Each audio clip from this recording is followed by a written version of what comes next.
Dear students, Assalamu alaikum wa rahmatullahi wa barakatuh. I am Mansur Ahmad Ganai, lecturer history.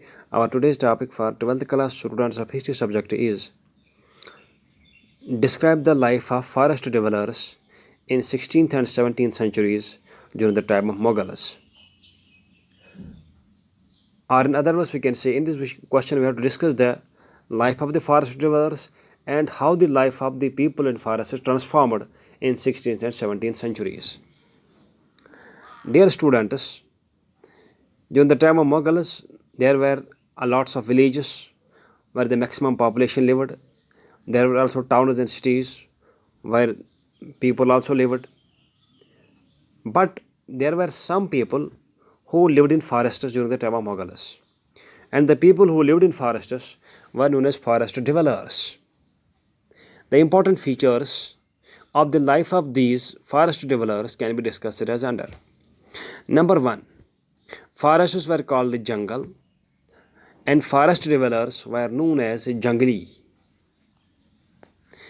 However, the point jungli may suggest that these forest dwellers were perhaps uncivilized and uncultured, but they had also a good standard of life as well, which we shall discuss in coming points in this topic.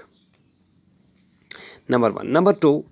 These forest dwellers performed various activities like hunting, like fishing, collecting forest produce, or doing agricultural activities. And the activities, number 3, the activities carried out by these forest dwellers were mostly season based. For example, in spring season, these forest dwellers used to go for collection of forest produce. In summer, they used to go for fishing. In the monsoon months, they used to go for cultivation of crops in the agricultural lands of the village, city, and town people as laborers. And in the autumn and winter, these people used to go for hunting.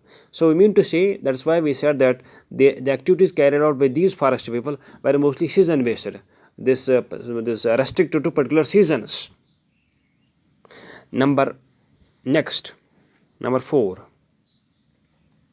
It is believed that the forest people, there in the forests there were a number of elephants, and these forest people used to give these elephants to the Mughal government for their army in the form of a tax. That tax was known as peshkash. The women to say the elephants which the forest people used to give to the Mughals for army as tax was known as peshkash. Number next, the forest products owned by these forest people like honey was there, beeswax, gum, lac, etc. were in huge demand in India and outside India. So these forest dwellers had trade contacts not only with different parts of India but with the Afghanistan and other neighboring countries of India as well. That's what it suggests, that these jungle people, these forest people were not that uncivilized as the name suggests, but they had trade links and with Indians, with different parts of India and even outside India as well. Number next, some we can say jungle tribesmen, some people who lived in jungles as tribal chiefs, with the passage of time became zamindars, had huge zamindars under their control. Another important point, some tribal chiefs of jungle areas even became kings by building an army out of their own people who lived in their forest area. For example, in Assam, the Ahom kings had pikes.